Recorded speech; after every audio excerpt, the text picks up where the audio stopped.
मेरे हर पार्टी में दोस्त हैं, हम पॉलिटिकल बात कम करते हैं, लेकिन हाँ दोस्त हर पार्टी में हैं। समाजवादी पार्टी के एक परिचित, दोस्त तो नहीं, परिचित हैं अच्छे, उन्होंने मुझे मैसेज किया काउंटिंग से 3 दिन पहले, सीटों के नाम लिख के भेजे कि सर हम 22 सीटें निश्चित रूप से जीत रहे हैं और 15 या 16 पे हमें उम्मीद है कि जीतेंगे, सबके नाम लिख के भेजे। अच्छा, मैं बहुत भरोसा करता नहीं ऐसी बातों पर तो मैंने इतना ही कहा कि 3 दिन की बात है, सामने आ ही जाएगा। 2 दिन बाद एग्जिट पोल आ गए, वहां तो खत्म थे वो लोग। उसका फिर मैसेज है कि सर अगर इस बार ऐसा हुआ तो मेरा भरोसा उठ जाएगा लोकतंत्र से। मैं अभी भी ये सोच रहा हूँ कि ये अपने वोटों को लेकर ज्यादा उत्साहित है, गलती कर रहा है। उस दिन शाम को एग्जिट पोल वाले दिन उसने फिर से मैसेज भेजा, 32 सीटों के नाम भेजे कि सर अगर काउंटिंग में गड़बड़ नहीं होती है, ईवीएम ठीक होती है, तो ये 32 हम जरूर जीतेंगे और ये 14 सीटें और हैं जो जीत सकते हैं।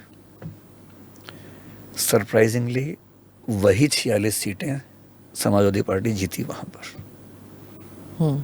मेरे पास अभी भी फोन में मैसेज है 1 दिन पहले का। यानी उनको इतना भरोसा था, जमीन पे काम किया था उन्होंने। मैं ये मानने को हरगिज तैयार नहीं हूं कि ये अनुमान बीजेपी तक नहीं पहुंचे होंगे। पार्टी का इंटरनल सिस्टम होता है, आईबी से भी अनुमान मिल ही जाते हैं, जितना मैंने सुना है। हाँ, पता होगा, लेकिन इलेक्शन में क्या होता है कि जब आपको अनुमान हो भी जाए कि सीटें कम आ रही हैं, आप कह नहीं सकते ये बात। पर ये आप पोलिंग की बात कर रहे हैं। हाँ, ये उसके बाद की बात। हाँ, लेकिन पोलिंग के दौरान भी जब वो संविधान बदल देंगे वाला मसला जब चला था, और वो खासकर फर्स्ट टाइम वोटर्स ये जो अयोध्या से शुरू हुआ था ये मसला। हाँ, जो वहां के उम्मीदवार थे लल्लू सिंह, शायद सबसे पहले उन्होंने ये बात कही थी कि संविधान बदलेंगे। हाँ, वो भारी पड़ा, बहुत भारी पड़ा वो तो। और अब इस इलेक्शन के बाद प्रॉबेबली ये पहला इलेक्शन होगा जहां पर सोशल मीडिया ने, मतलब हमने सोचा था कि इससे पहले वाला इलेक्शन जो है 2019 का, सोशल मीडिया ने बहुत इंपॉर्टेंट रोल प्ले किया था। 2014 के बारे में कहा जाता था कि बीजेपी जो है उसने काफ़ी सारे सीट्स सिर्फ सोशल मीडिया के बलबूते जीते थे, बिकॉज उस time social media was the only Avenue available for mister Modi, क्योंकि ट्रेडिशनल मीडिया ने लिटरली मोदी जी को दरकिनार किया हुआ था। 2014 का वो था।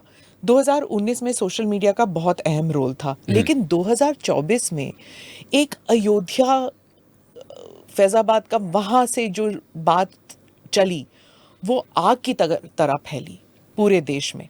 सो I think social media is something to be watched, कि इतना स्ट्रॉन्ग रोल प्ले कर रहा है। और वो यूट्यूबर्स भी जिन्होंने जिन्होंने वो मैसेज एम्पलीफाई किया, बहुत लोगों ने। सो इसके आप क्या देखते हैं कि ये डेंजर है कि ये it needs correction? How are political party suppose to deal with it? Social media तो फ्यूचर है ही किसी भी सोशल डिस्कोर्स का, पॉलिटिकल डिस्कोर्स का। भविष्य के चुनाव तो सोशल मीडिया पे लड़े जाएंगे, वो तो अंडरस्टूड है ही। और मीडिया की आज़ादी का मतलब ये है कि अगर कोई फैक्ट्स के साथ छेड़खानी नहीं कर रहा है या उसके इंटेंशन क्रिमिनल नहीं है, तो मीडिया पे उसको बोलने की आज़ादी होनी चाहिए, चाहे वो पक्ष का हो चाहे विपक्ष का हो। इस बार जो संविधान बदल देंगे वाला मतलब नारा कहें, जुमला कहें, बातचीत कहें जो चली, उससे ये मैसेज कन्वे हुआ कि रिजर्वेशन खत्म होगा। हालांकि ये बात शायद थी नहीं, और बीजेपी ने बार बार कही कि ऐसा कुछ नहीं होगा, पर पॉलिटिक्स तो परसेप्शन पे चलती है। अगर एक आम आदमी के मन में ये परसेप्शन बैठ गया कि रिजर्वेशन खत्म कर देंगे लोग, आरक्षण हटा देंगे, संविधान बदल देंगे। अच्छा, संविधान कैसे बदला जाता है जनता को ना पता है ना उसको रुचि है। संविधान बदलने के लिए 400 सीटें चाहिए ही नहीं, 355 ही काफी हैं उसके लिए, तो वो तो सामान्य सी बात थी। परसेप्शन पे पॉलिटिक्स चलती है, और ये परसेप्शन ठीक ठाक, कम से कम उत्तर प्रदेश में तो ठीक से बना परसेप्शन। कुछ और राज्यों में बना होगा, लेकिन उत्तर प्रदेश में तो विजिबली दिख रहा था। राजस्थान में मेरा अपना अनुमान ये है कि वहाँ की जो पॉलिटिकल डेवलपमेंट थी उनसे नाराजगी ज्यादा थी, लोकल वाली। यही हरियाणा में भी था। संविधान बदल देंगे वाली फीलिंग उत्तर प्रदेश में मेरे ख्याल से ज़्यादा रही। और बिहार में नहीं थी। बिहार में दरअसल वो चीज़ें इस तरह से मिक्स थी कि आरक्षण वहाँ पे तो बहुत इम्पोर्टेंट होता है। हाँ, लेकिन मतलब लोगों को ये भरोसा है कि नीतीश कुमार है तो आरक्षण पे तो हमला नहीं ही होगा, और यदि सेंटर के साथ कनेक्टेड है तो सेंटर के फंड्स भी मिल जाएंगे, तो मेरे ख्याल से ये भरोसा वहाँ पर काम कर रहा था। अच्छा। उत्तर प्रदेश में वो भरोसा इस बार उतना काम नहीं कर रहा था। और अगर आप थोड़ा सा वहाँ की डेमोग्राफी को देखें तो बात समझ में आए। जैसे अयोध्या को लेकर लोग कहते हैं कि ऐसा कैसे हो गया, मंदिर बना वहाँ ऐसा, हालांकि फैजाबाद एनीवे हाँ, सीट तो फैजाबाद है ना, हाँ, उसमें से 5 में से 1 हिस्सा अयोध्या का है, सीट हाँ। तो फैजाबाद है।